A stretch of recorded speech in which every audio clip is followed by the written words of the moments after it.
मग जय गुरु. जय जय गुरु. गुरु. हा, जरा जय ते गुरु. काहीतरी जय गुरु. झूम झूम जय सुरू गुरु. व्हायला झूम सुरू व्हायला थोडा वेळ लागला. काय झालं? हं, हा. ठीक आहे. तर आपण मला वाटतं किती पहिले 4 श्लोक गीतेचे बघितले पाच. होते ना. हा, हा, पाचवा चाललाय. पाचवा चाललाय ना. हा, ठीक आहे. हा, यश दिसतंय शास्त्र विधी. हा. यशास्त्र विधिमुत्सृज्य वर्तते कामकारतः न स सिद्धिमवाप्नोति न सुखम न परांगतिम. तर याच आपण आधी संधी विग्रह बघूया. सगळ्यांनी म्यूट करा. कोणता हा, श्लोक घेतलाय? हे आपलं गीते दुसरा भाग भाग दुसरा आहे ना, त्यातलं 10वा पाठ आहे सुभाषितानी म्हणून. पण त्यात सगळे गीतेचे श्लोक आहेत, हे निवडक गीतेचे श्लोक आहेत, ते घेतोय आपण. नाही, कितवा घेतोय म्हंटल. पाचवा.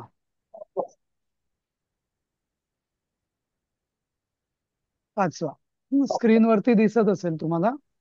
हा, तर आता याचा आधी संधी विग्रह काय काय काय संधी काय आहेत या श्लोकामध्ये.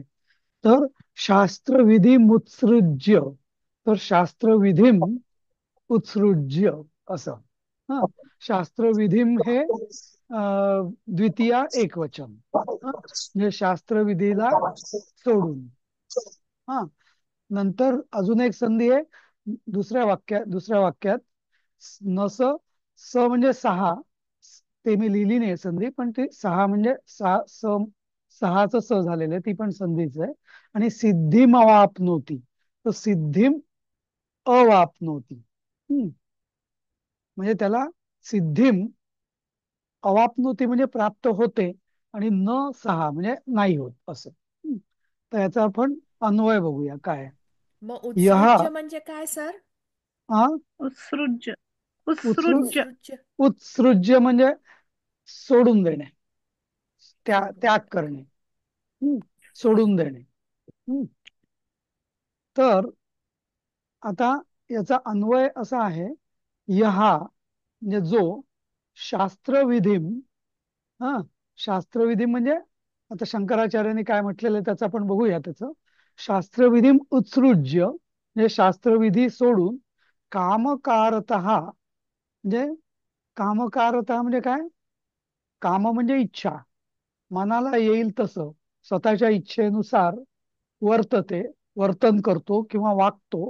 हा, तर त्याचं काय होतं.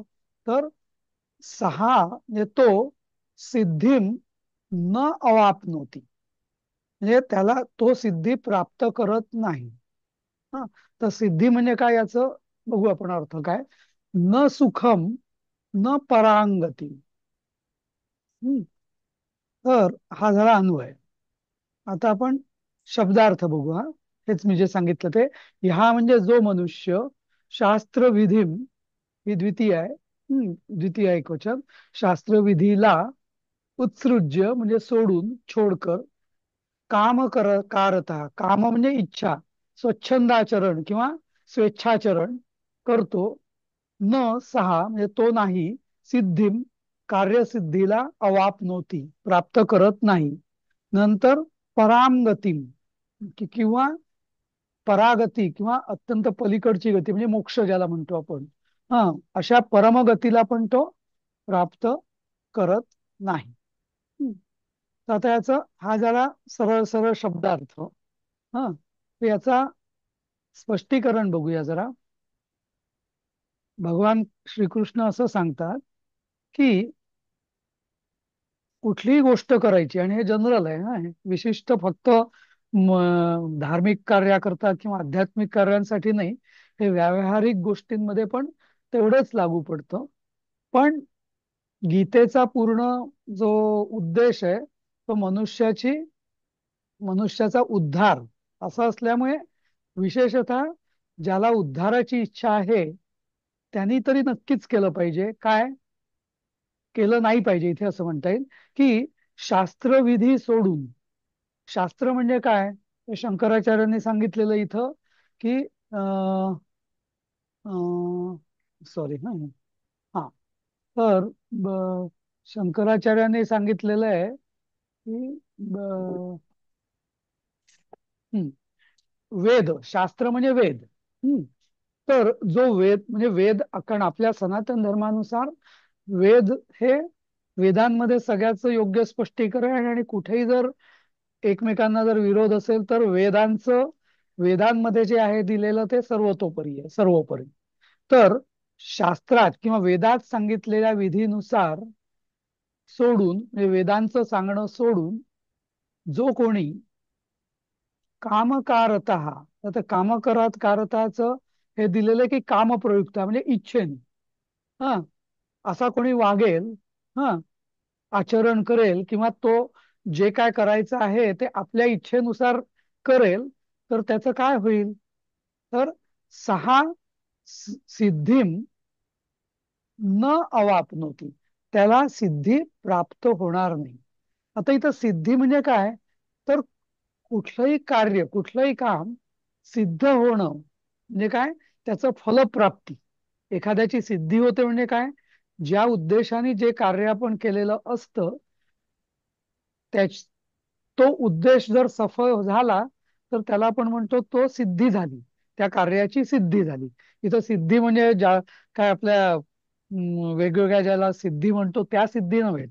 हा तर इथं सिद्धी म्हणजे उद्देश सफल होणे या अर्थाने या सिद्धीचं त्यांनी म्हटलेलं आहे.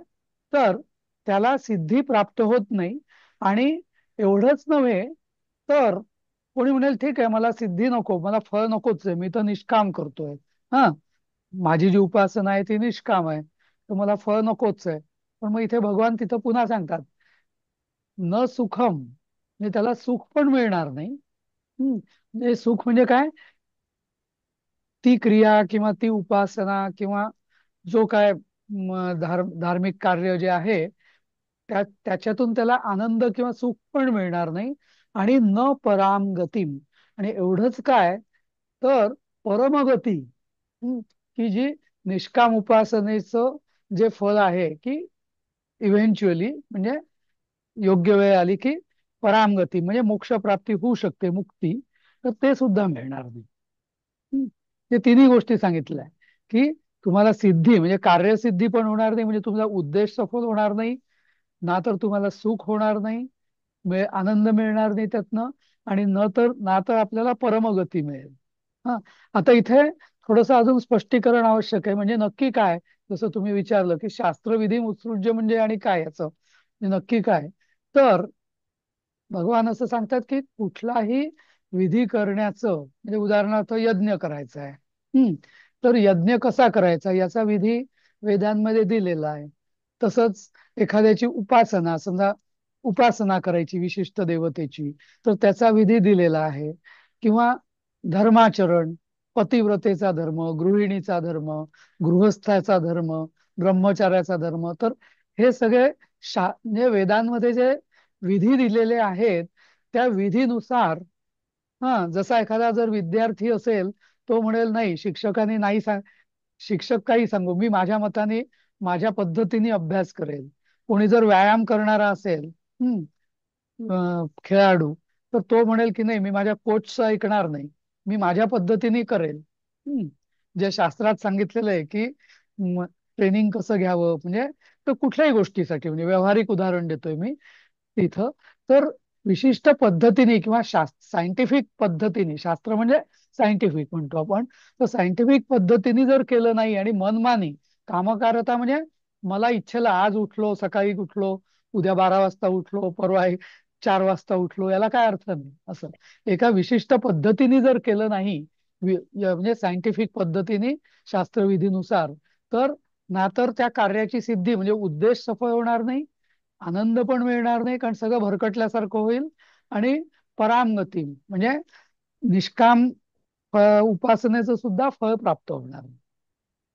असं इथं म्हणजे कुठल्याही गोष्टीचं आपण जे करतो तर ते शास्त्रांनी आणि वेदांनी सांगितल्यानुसार वेदांनी म्हणजे धार्मिक किंवा या दृष्टीने वेदांनी सांगितल्यानुसार असं म्हणूया आपण तर वेदानुसारच कर्म करा असं इथं शंकराचार्याचं स्पष्टीकरण देत आहे.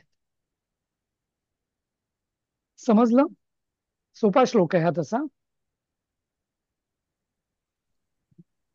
ठीक आहे, पुढे जाऊया आपण. 6वं सुभाषित. हा, आता इथं जो आसुरी संपदा वगैरे तो जो आहे, हा, तर तो 17वा अध्याय. हा, तर त्याच्याविषयी इथं माहिती दिलेली आहे. तर त्यातला हा श्लोक आहे, 17व्या अध्यायातला 20वा श्लोक. दातव्यमिति यद्दानं दीयते नुपकारिणे देशे काले च पात्रे च तद्दानं सात्विकं श्रुतम्. हम्म. इथं कुठले कुठले आहेत संधी? दातव्य मिती. तर मिती म्हणजे दातव्यम अधिक इति, यथ अधिक दानम, नंतर दीयतेनुपकारिणे, म्हणजे दीयते अधिक अनुपकारिणे. हम्म. आणि परत पुढे शेवटी शेवटच्या चरणामध्ये तद्दानम, तर तत् दानम, अशा 4 संधी इथं आहेत. बरोबर. तर याचं अन्वय बघूया काय आहे तर. हम्म. दातव्यम इति यद्दानम.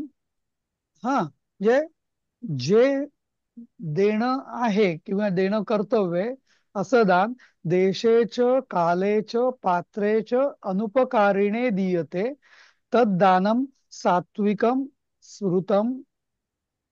बस, श्रुतम, श्रुतम हे कर्मणी धातू साधित, त्यामुळे इथं वाक्य पूर्ण झालंय. हम्म. हम्म. तर आता याचा अर्थ काय? तर पहिला शब्द इथे दातव्यम. दातव्यम म्हणजे काय? जसं आपण कर्तव्य, कर्तव्य म्हणजे काय? जे करणे आहे, करण्यायोग्य आहे, त्याला आपण कर्तव्य म्हणतो, नाही का?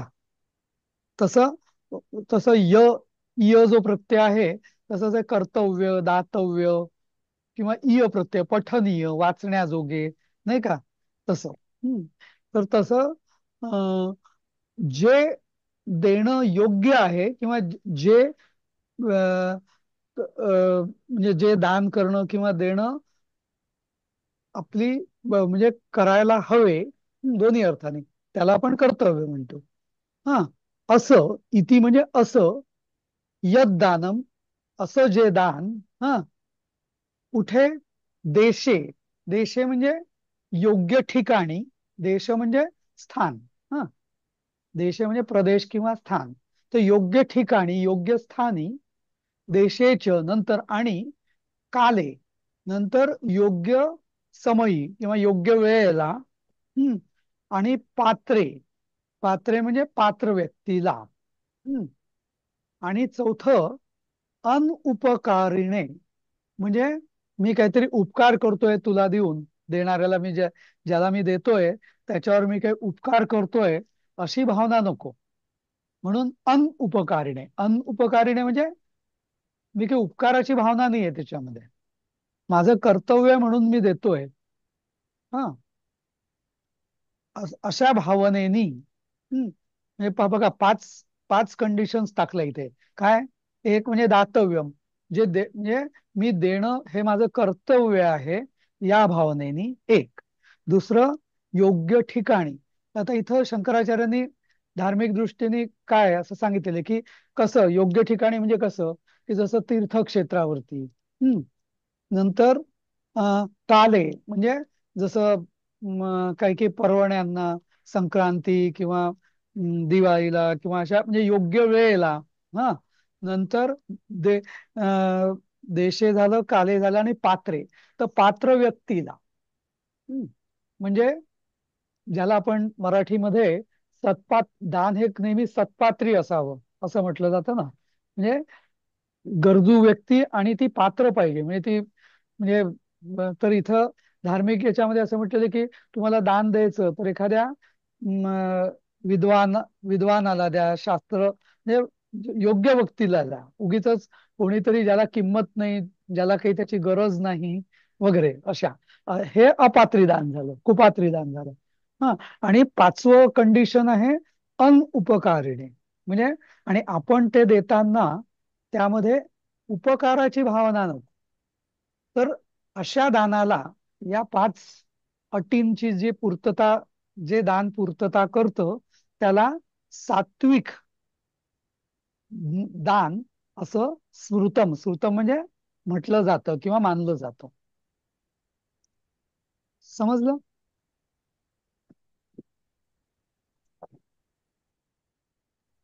खूप छान हो सर. समजलं. हा, म्हणजे आता उदाहरणार्थ म्हणजे एक अशी आता पुढचं आपण ऍक्च्युली हे सात्विक आहे, मग पुढचे काय प्रकार आहेत ते आपण पुढच्या श्लोकात बघूया. मग तुम्हाला फरक लक्षात येईल. म्हणजे तुम्ही म्हणाल हे तर काय सगळं आहेच, म्हणजे बरोबर आहे असं, पण सूक्ष्म फरक आता कुठे होतो बघा. पुढच्या श्लोकामध्ये हा 17वा यत अध्याय सगळा तसाच आहे. हो सत्व रज तम. हं. सत्वरजतम बरोबर. तर इथं तमचं दिलेलं नाहीये, पण राजसचं हा दिलेलं आहे पण या. हा, तर हं. यत्तु प्रत्युपकारार्थम फलमुद्दिश्य वा पुनः दीयते च परिक्लिष्टं तद्दानं राजसंस्कृतम्. हा, तर आपण आधीच्या श्लोकामध्ये बघितलं सात्विक दानाचं जे प्रकार आहे, तो सात्विक प्रकारचं दान म्हणजे सत्वगुणी. सात्विक म्हणजे सत्व सत्वगुणी किंवा शुद्ध बुद्धीने जे दिलेलं दान आहे, सत्वबुद्धीने, त्याला म्हटलं जातं सात्विक दान. आणि त्याच्या 5 अटी आपण बघितल्या त्या श्लोकामध्ये. आता इथं बघूया. त्याच्याच पुढचा श्लोक पण आहे हाच, गीतेमध्ये पण त्याचा पुढचा श्लोक आहे हा. हा, त्याचा संधी यत अधिक तू. म्हणजे तू म्हणजे परंतु किंवा परंतु जे प्रति उपकारार्थ. प्रति म्हणजे काय? रिटर्न. प्रति म्हणजे नेहमी रिटर्न. हा, म्हणजे मी तुला उपकार करतोय, पण तू नंतर मला काहीतरी मला तू मदत कर असं. हा, प्रति उपकार असं. आणि अर्थम म्हणजे प्रति काहीतरी परतफेडीच्या अपेक्षेने, असा याचा अर्थ होतो. हा, फलम उद्दिश्य किंवा काहीतरी मला फळ मिळेल अशा उद्देशाने. आणि नंतर तत् दानम. ही एक संधी, अशी 1 2 3 4 हे अशा 4 संधी आहे त्याच्यामध्ये. त्याचा अन्वय काय होईल? यत तू प्रतिउपकारार्थम म्हणजे परंतु जे परतफेडीच्या म्हणजे परत उपकार मला तू करशील किंवा तू मला परत करशील उपकार. हा, किंवा दुसरं काहीतरी फळाच्या उद्देशाने किंवा आशेने, किंवा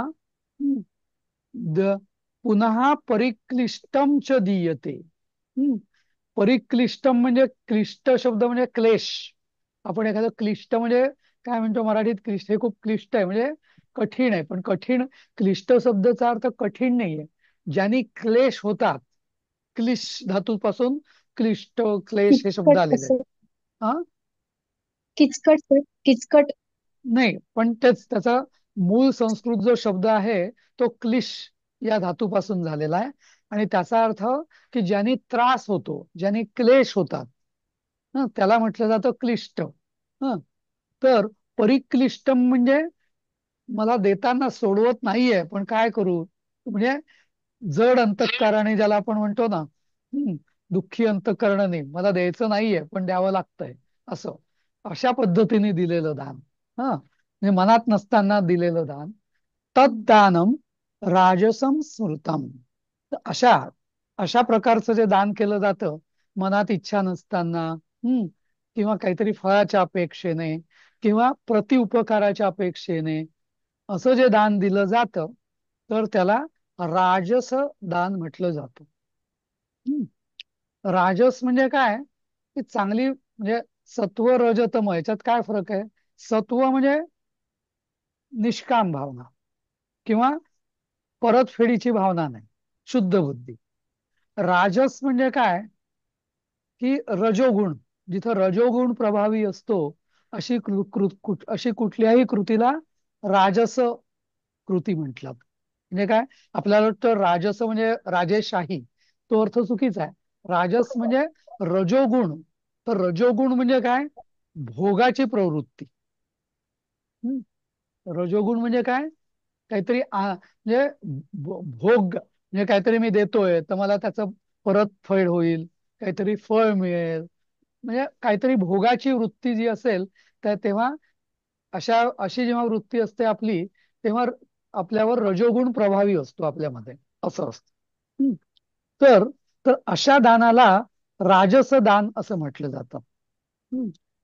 आता कसं असतं की प्रत्येक व्यक्ती ही म्हणजे आपल्यापैकी प्रत्येक जण पूर्ण 100% सात्विक कोणीच नसतो, 100% राजसही कोणी नसतो, आणि 100% तामस पण कोणी नसतो. प्रत्येक जण म्हणजे प्रत्येक जीव हा सत्व रज तम या तिन्ही गुणांचा बनलेला आहे, किंवा आणि हे गुण वेगवेगळ्या वेळेला वेगवेगळ्या ठिकाणी प्रभावी होतात.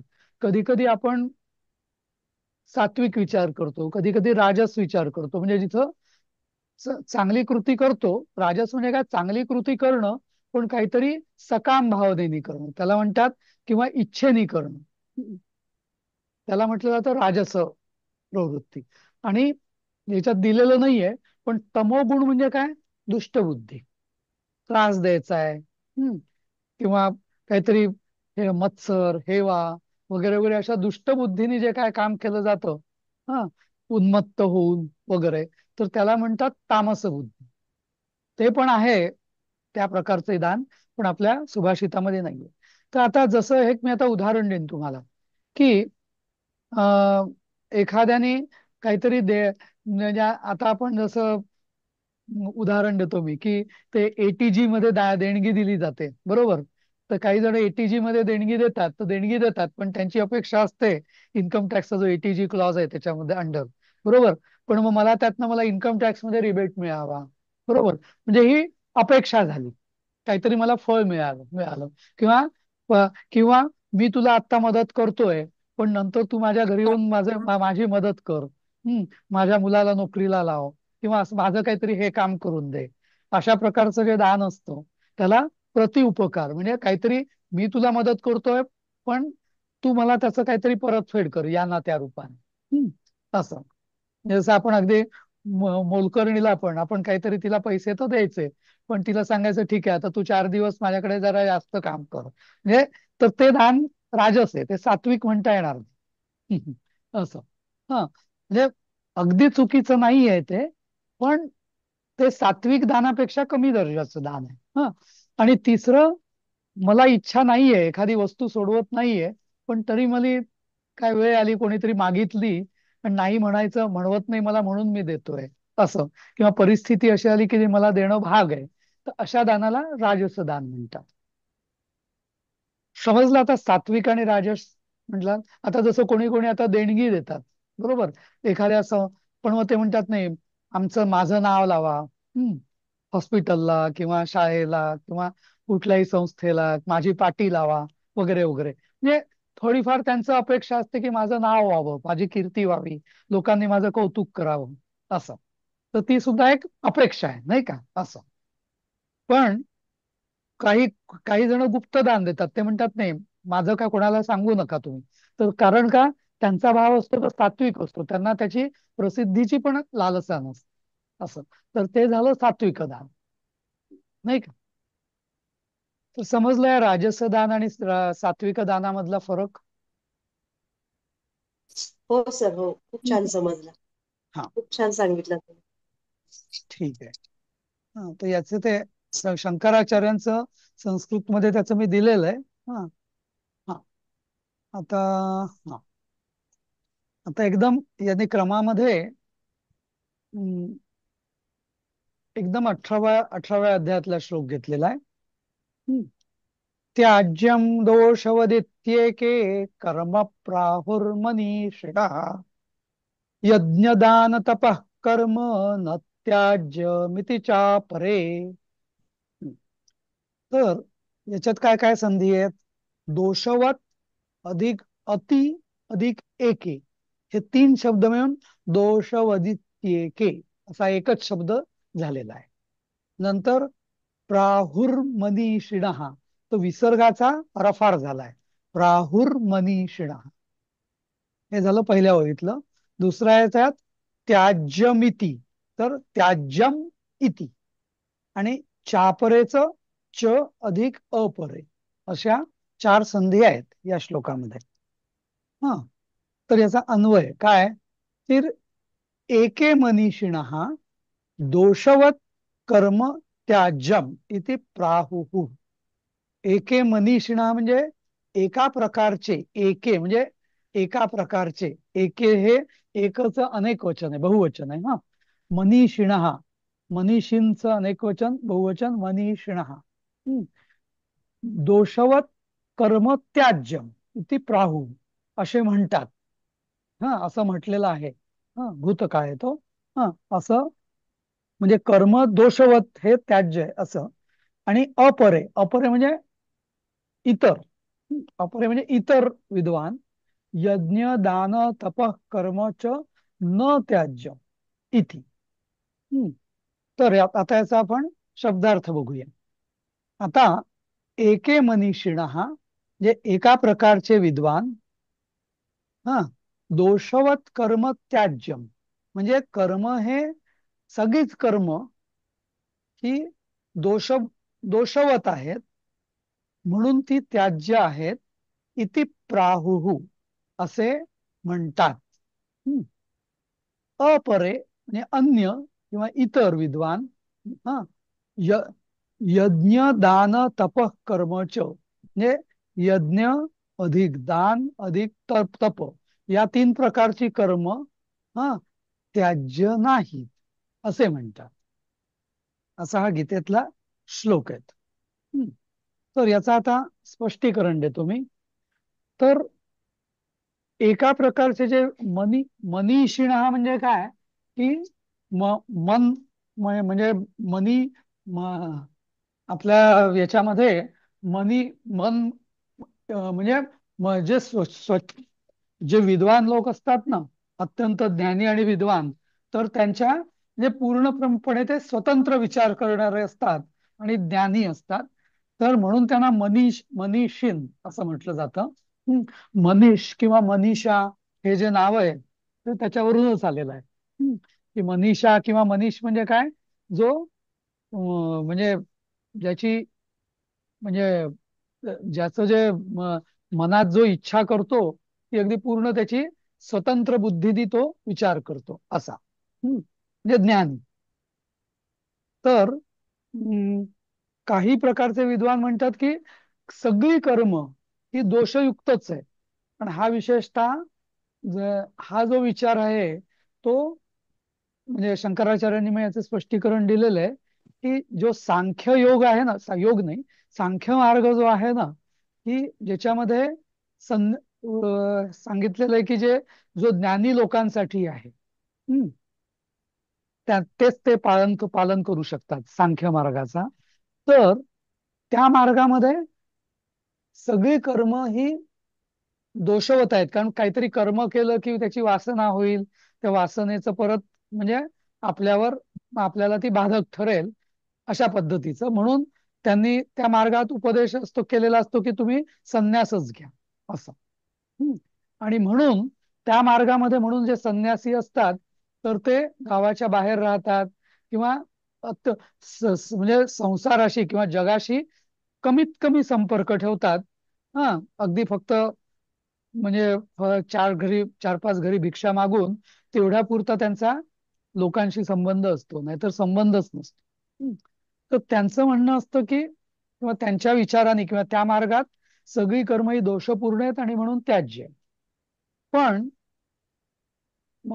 शंकराचार्यांनीच सांगितलंय की पण, आणि भगवान कृष्ण असं सांगतात की जे साधक आहेत, साधक म्हणजे काय की ज्यांची संसारातली आसक्ती गेलेली नाही, चित्तशुद्धी पूर्ण झालेली नाही, तर त्यांना आपल्या चित्तशुद्धीसाठी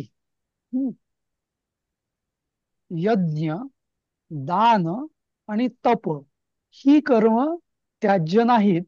कारण का, या तिन्ही कर्मांनी आपली चित्त शुद्धी होते.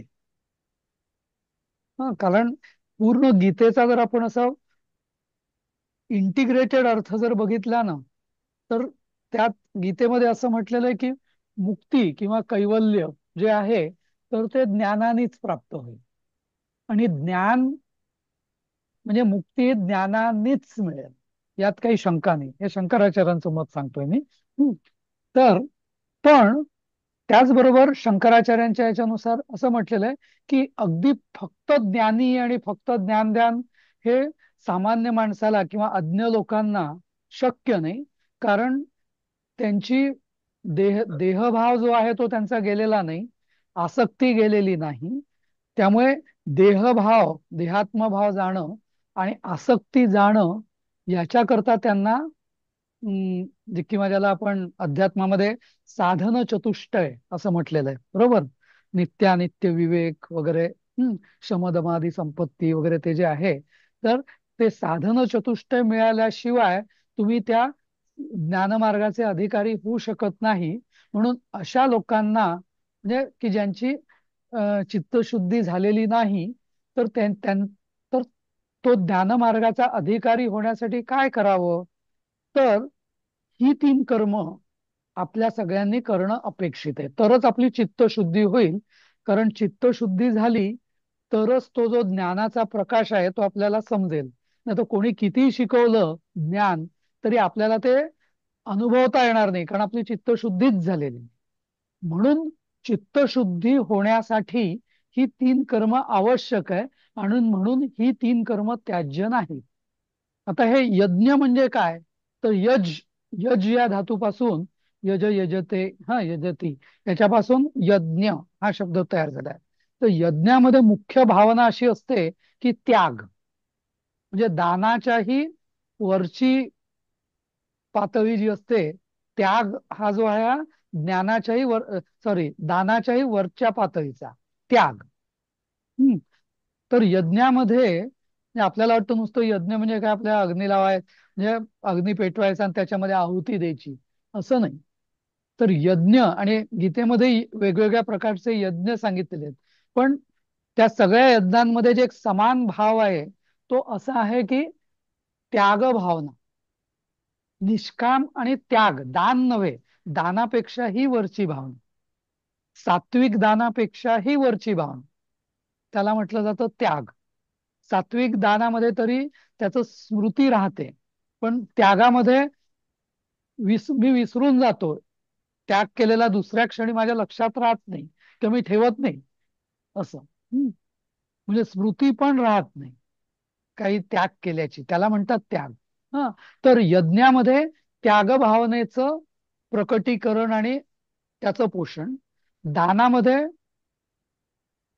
जसं सात्विक आणि राजस आपण बघितलं, तर त्या दानाने हळूहळू चित्तशुद्धी होत जाते. जसं आपण आधी सुरुवातीला राजस दान करू किंवा आधी सकाम उपासना करू, पण त्यातनं हळूहळू आपली चित्तशुद्धी होऊन मग आपण सात्विक भावनेला पोचू. म्हणजे राजसदान जरी थोडं कमी दर्जाचं असलं तरी ते त्याज्य नाहीये. कारण काय, माणूस जेव्हा राजसदान करेल तर ते करता करताच हळूहळू त्याची चित्तशुद्धी होईल आणि तो सात्विक भावनेला पोचेल. सात्विक दान करता करता तो यज्ञ भावनेला म्हणजे त्याग भावनेला पोचेल असं. तर म्हणून यज्ञ आणि दान हे दोन्ही आवश्यक आहेत चित्तशुद्धीसाठी. आणि तिसरं आहे तप. तप म्हणजे काय, मागे मी मला वाटतं सांगितलं, तप म्हणजे जसं मी आपला काहीतरी उपासना करतोय, मस्त गादीवर लोळत लोळत काहीतरी स्तोत्र वाचतोय, तर त्याला तप म्हणता येईल का, नाही. पण एखादी व्यक्ती जर सकाळी उपास करून, म्हणजे कुठल्याही दिवशी, तुमच्या चतुर्थीला म्हणा किंवा शुक्रवारी म्हणा किंवा काही, पण पूर्ण देहाला क्लेश देऊन जेव्हा तुम्ही उपासना करता कुठली तरी, तपामध्ये देहाला ताप देणं आवश्यक आहे. ताप म्हणजे त्रास लिटरली. तर त्या म्हणून पूर्वी सुद्धा तुम्ही बघा, ऋषी वगैरे आपण म्हणायचो ना, तप करायचे. उपासना नाही, उपासना तर कोणी करू शकतो, पण तप म्हणजे काय, कोणीतरी एका पायावर उभं राहील, कोणी उलटा उभा राहील, काय काय, कोणी म्हणजे 6-6 महिने त्या असं वाल्मिकी ऋषींच्या भोवती जसं वारुळ जमा झालं होतं. तर अशा पद्धतीने जे केलं जातं उपासना, त्याला म्हटलं जातं तप. तर देहाला क्लेश देऊन उपासना करणं त्याला म्हटलं जातं तप. तर यज्ञ, दान आणि तप या तिन्ही गोष्टींनी काय होतं, तर आपली चित्तशुद्धी होते साधकाची. आणि तो चित्तशुद्धी झाली की मग जो गुरुद्वारा, सद्गुरूंकडून जे ज्ञानप्राप्ती होते ते ज्ञान आपल्याला समजायला लागतं. नाहीतर ज्याला आपण मराठीत म्हणतो पालथ्या गड्यावर पाणी, सद्गुरूंनी कितीही सांगितलं तरी ते आपल्याला रिचवताच येत नाही किंवा पचवताच येत नाही. कारण का, आपली तेवढी भूमिका तयारीच झालेली नसते. आपण आपले भोगीच असतो अजून. तर भोगी माणूस कधी ज्ञान पचवू शकत नाही किंवा त्याची अनुभूती घेऊ शकत नाही. तर म्हणून ह्या 3 गोष्टी आवश्यक आहेत असं. तर म्हणून म्हणजे इथं म्हणजे कृष्ण पहिल्या प्रकारच्या लोकांना चुकीचं समजत नाहीये की सगळी कर्म त्याज्य आहेत. तो विचार चुकीचा नाहीये, पण त्याच्याकरता तो कोणाला लागू आहे, जे ज्ञानमार्गाचे अधिकारी आहेत त्यांना. आणि आता आपण बहुतेक जण नाहीच आहोत, त्यामुळे जे ज्ञानमार्गाचे अधिकारी नाहीत, ज्यांची चित्तशुद्धी झालेली नाही, ज्यांनी साधन चतुष्टयाचं म्हणजे अवलंब किंवा प्राप्ती केलेली नाही, अशा अज्ञ लोकांसाठी किंवा सुरुवातीच्या साधकांसाठी यज्ञ, दान आणि तप ही कर्म आवश्यकच आहे. म्हणजे त्याज्य नाही असंच नाहीये, आवश्यक आहे. कारण त्यांनीच, नाहीतर ते ज्ञानमार्गाचे अधिकारी कधी होणारच नाही. म्हणून ही कर्म त्यांनी करायची आणि चित्तशुद्धी करून घेऊन ज्ञानमार्गाचा अधिकारी होणं, असं या गीतेमध्ये शंकराचार्यांचं स्पष्टीकरण आहे. समजलं? पुढचा श्लोक 10वा श्लोक तसाच आहे बराचसा अर्थ. हो, बरोबर. हम्म. तेच आहे, तसंच आहे, अगदी तोच आहे. म्हणजे हा यात अर्थ नाहीच आहे फारसा, म्हणजे तोच आहे अगदी, की हा यज्ञदान तप त्याच्यातच ते. कर्म न त्याज्यम कार्यमेव तत् यज्ञोदानम तपश्चैव पावनानि मनीषिणाम. तर इथं ऍक्च्युअली त्याचं स्पष्टीकरण आहे जे मी सांगितलं ते, की यज्ञ, दान आणि तप यांनी काय होतं, तर साधकांना पवित्र करतं. म्हणजे ते का करायचं, यज्ञ का करायचा, दान का करायचं, तप का करायचं, की त्यांनी आपण पवित्र, पावन, पावन म्हणजे काय, पवित्र. हं तर चित्तशुद्धी. चित्तशुद्धी. तर पवन तर पावक, ज्याला आपण अग्नीला काय म्हणतो आपण, पावक, म्हणजे काय, तो शुद्ध हो. करतो म्हणून. तर सगळं शुद्ध करतो तो. तर पावन हा शब्द तसाच आहे. तर यज्ञ म्हणजे म्हणून हे त्याज्य नाहीये. हे कार्य त्याज्य नाहीये. कारण का, की आपल्याला स्वतःला जर पवित्र करून किंवा शुद्ध करून घ्यायचं असेल आपल्या चित्ताला, तर याच याने होऊ शकतं, इतर गोष्टींनी नाही होऊ शकणार असं. तर म्हणजे अर्थ तर आहेच इथं, पण त्याची मागची आपल्याला शब्दार्थ एक आहे आणि त्याचा विचार किंवा त्याच्या मागचा जो गूढ अर्थ आहे तो पण समजून घ्यायला पाहिजे आपण. तर म्हणून मी हे सांगतो. आणि यांनी सांगितलेलं की मनीषिणा म्हणजे ज्ञानी लोकांना सुद्धा ही कर्म आवश्यक आहे, कारण त्यांना सुद्धा पवित्र राहण्यासाठी असं हे आहे असं. ते पवित्र कर्म. पवित्र राहण्यासाठी म्हणजे शुद्ध होण्यासाठी. जोपर्यंत त्यांनी संन्यास घेतलेला नाही तोपर्यंत त्यांना ही कर्म करत राहणं आवश्यक आहे असं. कारण नाहीतर पुढे येतं ते, कारण संसारात राहिलं आपण की परत चित्त परत मलिन होऊ शकतो. ती मलिनता येऊ हो. नये म्हणून हे करत राहणं आवश्यक आहे असं. जसं आपण रोज आंघोळ करतो तसं, स्नान करतो तसं. सारखं